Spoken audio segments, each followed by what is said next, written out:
Stand fix பண்ணதுக்கப்புறம் இந்த frame இப்படி தான் இதை வந்து ஃபிக்ஸ் பண்ணணும். இந்த ஃப்ரேம் வந்து ஃபேப்ரிக் ஃபிக்ஸ் பண்ணி பண்ணணும். அதுக்கு முன்னாடி இந்த ஃப்ரேமுக்கு கொஞ்சம் சில வேலைகள் இருக்குது. அது என்னன்னு நான் சொல்கிறேன் பாருங்கள்.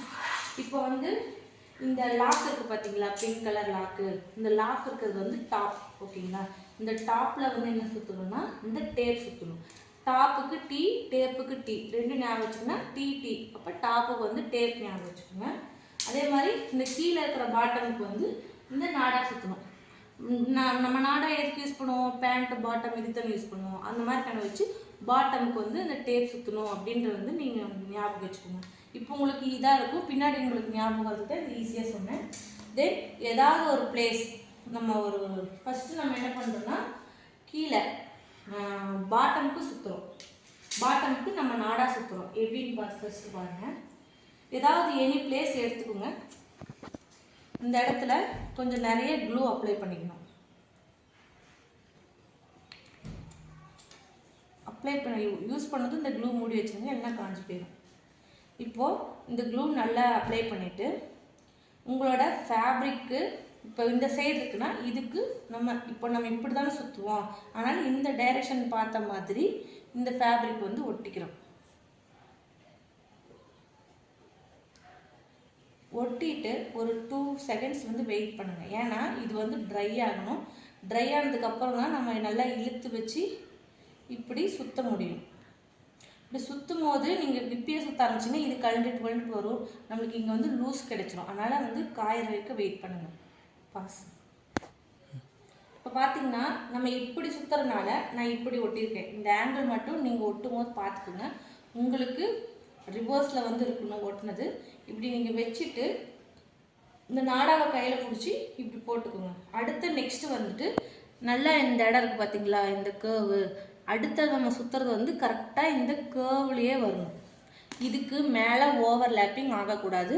தென் இப்படி நிறைய கேப் விட்டும் சுற்றக்கூடாது. நீங்கள் கரெக்டாக இந்த கிராஸ் வருது பார்த்தீங்களா, இந்த கிராஸ்க்கே வச்சு இப்படி சுற்றணும். சுற்றிட்டு என்ன பண்ணணும், இதை எடுத்து மறுபடியும் இப்படி போட்டுக்கிறீங்க. மறுபடியும் என்ன பண்ணுறீங்க, ஃபேப்ரிக் க்ளூ எடுக்கிறீங்க. எடுத்து கொஞ்சம் கொஞ்சமாக, ரொம்ப ஃபுல்லாக அப்பிடாதீங்க. ஏன்னா இந்த இடத்துல நம்ம இது சுற்றிட்டு வரதுக்குள்ளே இங்கே ட்ரை ஆகிடும், அப்புறம் ஒட்டாது. ஓரளவுக்கு மேக்ஸிமம் கொஞ்சமாக ஒட்டிட்டு இதை அழகாக இப்படி தேய்ச்சி விட்டுட்டு மறுபடியும் நெக்ஸ்ட்டு அதே மாதிரி ஓவர்லேப்பிங் ஆகாமல் இந்த கிராஸுக்கு இப்படி வச்சு டைட் பண்ணி ஒவ்வொரு சுற்றுக்கும் நல்ல ஒரு டைட் கொடுத்து சுற்றணும்.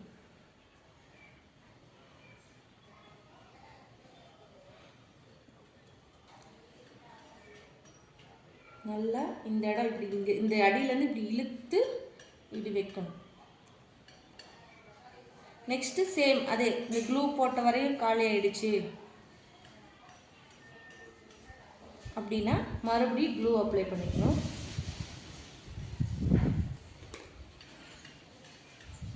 க்ளூ அப்ளை பண்ணிவிட்டு மறுபடியும் சுற்ற ஆரம்பிக்கணும்.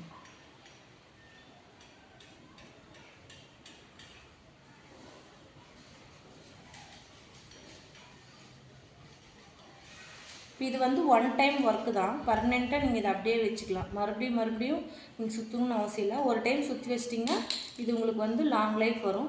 மேபி நீங்கள் இதை சுற்றாமல் ஒரு ஒர்க் பண்ணுறீங்க அப்படின்னா இந்த ஃப்ரேமோட ஒரு வேலிட்டி எப்படி இருக்குன்னா ஒரு 2 to 3 இயர்ஸ் கூட ரெகுலராக தாங்காது. இது போட்டிங்கன்னா நீங்கள் 5 இயர்ஸ்க்கு மேலே எந்த ஒரு டிஸ்டர்பிங்கும் இல்லாமல் யூஸ் பண்ணலாம். மேபி நீங்கள் ஏதாவது சில்ட்ரன்ஸ் வச்சுருக்கீங்கன்னா இது ஒரு வாரத்தில் கூட உடையறதுக்கு வாய்ப்பு இருக்குது. ஏன்னா இது டப்புன்னு அடிச்சோம்னா இந்த இடத்துல விட்டுருச்சுனாலே இதோட அந்த இது வந்துடும். அதனால் இது யூஸ் பண்ண முடியாது. சேம் இப்போ நான் சுற்றுற மாதிரியே இந்த ஸ்டார்டிங்லேருந்து இது ஃபுல்லாக சுற்றிட்டு வந்துட்டு இந்த எண்டிங் வரைக்கும் சுற்றணும். இந்த எண்டிங்கில் என்ன பண்ணணுங்கிறத நான் உங்களுக்கு சொல்கிறேன். நெக்ஸ்ட் இப்போ பார்த்தீங்கன்னா நம்ம எண்டு நான் பாருங்கள் இது ஃபுல்லாக சுற்றிட்டேன். மெயினாக ஒன்று தெரிஞ்சுக்கோங்க, இந்த ஓவர்லேப்பிங் சொன்னல ஒன்று மேலே ஒன்று இப்படி வந்த மாதிரி சுற்றக்கூடாது. அப்படி சுற்றணுன்னு என்னாங்கன்னா இந்த இடம் திக்காக இருக்கும், ஒரு இடம் தின்னாக இருக்கும். அப்படி இருக்கும்போது என்னென்னா ஃபேப்ரிக் அந்த இடத்துல வந்து உங்களுக்கு லூஸ் கொடுக்கும். நீங்கள் எப்போவுமே இந்த கிராஸ்லேயே வச்சு இப்படி சுற்றணும். இப்போது நம்ம இதோட எண்டு ஃபுல்லாக சுற்றிட்டு வந்துட்டோம். இப்போ இந்த இடத்துல வந்து என்ன பண்ணணும்னா என்ன மிஸ்டேக் பண்ணக்கூடாதுன்றது வந்து நான் உங்ககிட்ட சொல்கிறேன். இப்போது சேம் அதே மாதிரி நம்ம சுற்றுறோம். சுற்றிட்டு இப்போ இங்கே கொஞ்சம் கேப் தான் இருக்குது. நம்ம என்ன பண்ணுறோன்னா இதோட நிறுத்திடணும். இதை என்ன பண்ணுவோம், மறுபடியும் என்ன பண்ணலாம், சரி எக்ஸ்ட்ரா இருக்குது இவ்வளோ மிச்சமாக இருக்குன்ட்டு இன்னும் ஒரு 2 ரவுண்ட் சுற்றக்கூடாது. இப்படி சுற்றணும்னா என்ன ஆகுனா இங்கே வந்து ஒரு டென்சிட்டி இருக்கும், இங்கே வந்து கொஞ்சம் திக்காக இருக்கும். அப்போ இந்த இடத்துல என்ன ஆகுனா ஓவர்லேப் ஆகிருக்கும். ஓவர்லேப் ஆகும்போது ஃபேப்ரிக் வந்து இங்கே நம்ம ஃபேப்ரிக் ஃபிக்ஸ் பண்ணும்போது லூஸ் ஆகும். அதனால் என்ன பண்ணுறேன்னா கரெக்டாக இந்த இதோட முடியுதுன்னா இதோட வச்சுட்டு இங்கே வந்து முன்ன சொன்ன மாதிரி ஸ்டார்டிங்கில் எவ்வளோ க்ளூ போட்டோமோ அதே மாதிரி கொஞ்சம் அதிகமாக க்ளூ போட்டுக்கோங்க. க்ளூ போட்டுட்டு இப்போ வந்து இந்த இடம் வந்து நல்லா இழுத்து இப்படி சுற்றிட்டீங்க அப்படின்னா இங்கே அதே மாதிரி இப்படி நல்லா அந்த தம்ஸ் வச்சு ஒரு ப்ரெஸ் கொடுத்துக்கோங்க. தென் இந்த சைடில் பார்த்தீங்களா இங்கே கொஞ்சம் க்ளூ போட்டு இங்கே லைட்டாக க்ளூ போட்டு இதோட நம்ம கட் பண்ணி விடுறோம். இந்த இடத்த நம்ம பிடிச்சிக்கிட்டு இந்த எக்ஸஸாக இருக்கிறத நம்ம கட் பண்ணி விடுறோம். அவ்வளோதான். இப்போது இதை ஜஸ்ட் ஒரு 2 மினிட்ஸாக நீங்கள் ஹோல்ட் பண்ணி வைக்கணும். விட்டிங்கன்னா ரிவர்ஸ் வந்து அப்படியே ஃபுல்லாக கண்டுட்டு வந்துடும். நீங்கள் இப்படி பிடிச்சி வச்சுருந்தீங்கன்னா அதுக்குள்ளே உங்களுக்கு ட்ரை ஆகிடும். இப்போது நெக்ஸ்ட்டு வந்து இது என்ன சொன்ன ஞாபகம் இருக்குங்களா, இது வந்து பாட்டம் ஃப்ரேம். நெக்ஸ்ட்டு அதே மாதிரி இப்போ டாப் ஃப்ரேம் வந்து நம்ம சுற்றுறோம். இப்போ டாப் ஃப்ரேம் சுற்றும் போது அதுக்கு வந்து எங்கேயாவது ஒரு இடத்துல ஆரம்பிங்க. இதுக்கு வந்து எங்கே ஆரம்பிக்கணும்னா இதோட ஸ்டார்டிங் இந்த இடத்துல ஆரம்பிச்சோம்னா அதுக்கு வந்து நம்ம இன்சுலேஷன் டேப் எடுத்துக்கிறோம். சேம் அதே மாதிரி இங்கே இந்த நாடா வச்சு நம்ம என்ன ஒர்க் பண்ணணுமோ சேம் அதே தான் நம்ம இதுலேயே பண்ண போகிறோம். இதே மாதிரி நம்மளுக்கு ஆப்போசிட்டில் ஸ்டார்ட் பண்ணுறீங்க. ஸ்டார்ட் பண்ணிவிட்டு இங்கே பாருங்கள் இந்த கிராஸ் இருக்குது பார்த்தீங்களா, இது கொஞ்சம் கிராஸாகவே வச்சுக்கோங்க.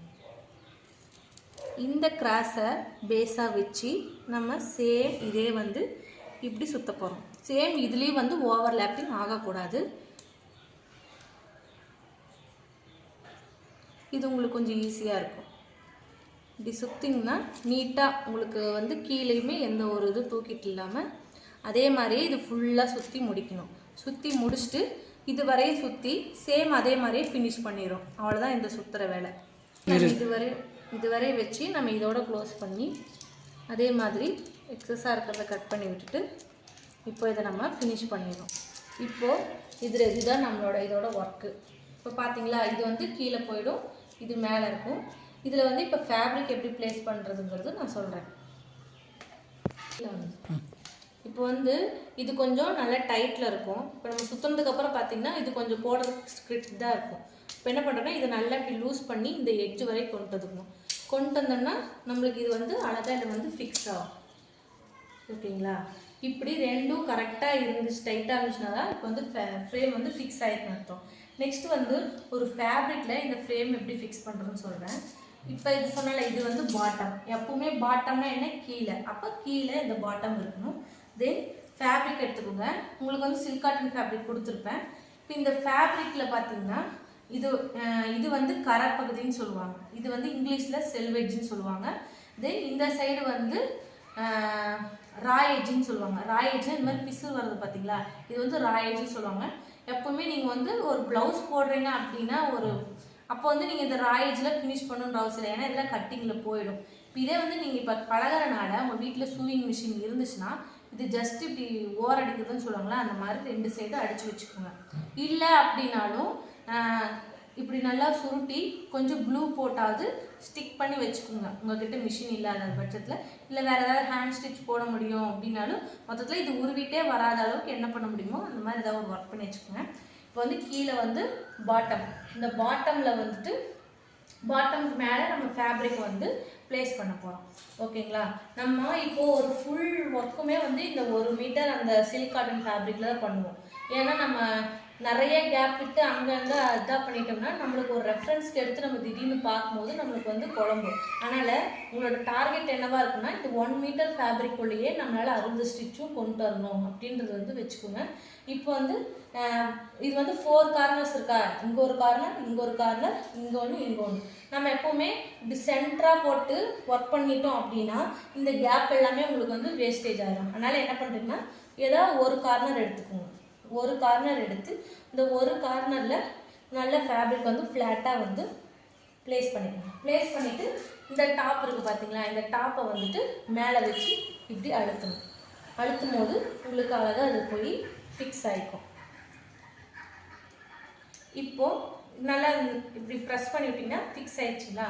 இப்போ வந்து உங்களுக்கு எப்படி இருக்குன்னா தொலைன்னு இருக்கும். இந்த மாதிரி இருக்காமல் என்ன பண்ணணும்னா இப்படி ஃபேப்ரிக் வந்து ஏதாவது ஒரு சைடு எடுத்துக்கணும். இப்படி ஒரு சைடு எடுத்து க்ளோஸ் பண்ணணும். ஒரு சைடு எடுத்து நல்லா இப்படி இழுக்கணும். அப்படியே இந்த சைட்லேருந்து இப்படியே இப்படி இழுத்துட்டு வரணும்.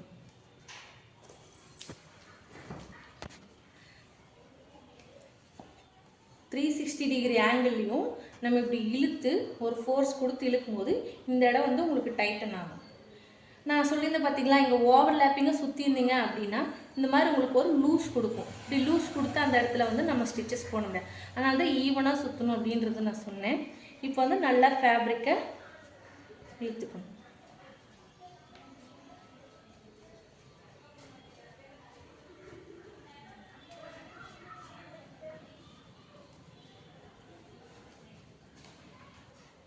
இப்போ நீங்கள் எங்கே ஆரம்பிச்சிங்கிறதுக்கு ஒரு இது வரை வந்துச்சுன்னா உங்களுக்கு நல்லா ஒரு டைட்டன் கிடச்சிரும்.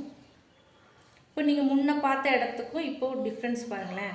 நல்லா இப்படி ப்ரெஸ் பண்ணிட்டீங்கன்னா இப்போ இந்த இடம் நல்லா டைட்டனாக இருக்கா?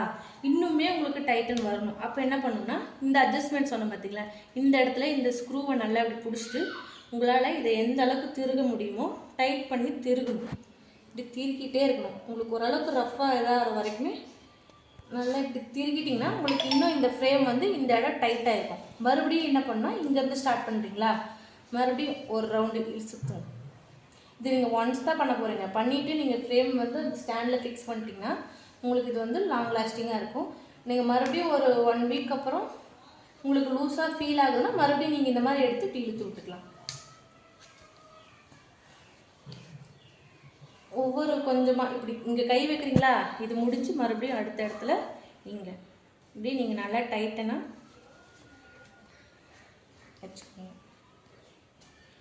இப்போது இது இங்கே ஆரம்பித்தேன். இப்போ இதே இடத்துல இருந்து நான் முடிச்சிட்டேன். இப்போ உங்களுக்கு வந்து ஃபேப்ரிக் பார்த்தீங்கனாலே தெரியும் நல்ல ஒரு டைட்டனாக இருக்கும். இது ஓகே, இது வந்து ரெடி ஆரி ஒர்க் போட அப்படின்னா எப்படி நம்ம அனலைஸ் பண்ணால் இப்படி சவுண்ட் ஒன்று வரும். நல்லா கேட்டிங்கன்னா இப்படி நம்ம ஃபிங்கர் வச்சு இப்படி தட்டும் போது இந்த சவுண்ட் வந்தால் ஃப்ரேம் நல்லா டைட்டாக இருக்குது, இப்போ ஆரி ஒர்க் போட ரெடியாக இருக்குது அப்படின்றத வந்து நம்ம தெரிஞ்சுக்கலாம். இப்போது இந்த ஃப்ரேம் இருக்குது பார்த்தீங்களா, இந்த ஃபேப்ரிக் வந்து நல்லா இது பண்ணிவிட்டு ஸ்டாண்ட் எடுத்து இப்படி இது மேலே கவுத்துரும். கமுத்தி போட்டு லைட்டாக இந்த இடம் ப்ரெஸ் பண்ணிங்கன்னா